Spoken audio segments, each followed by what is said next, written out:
இது போன வீக்கெண்ட் எடுத்தது.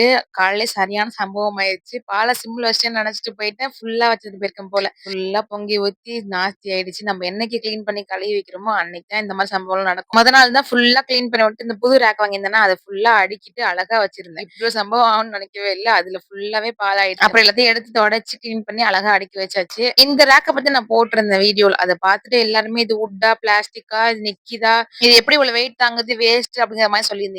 நான் ஒரு பொருள வாங்கி அது நல்லா இருந்தா மட்டும் தான் நல்லா இருக்குன்னு சொல்லுவேன். ஏதாவது குறை இருந்துச்சுன்னா, இது குறைன்னு நான் கண்டிப்பா சொல்லிருவேன்.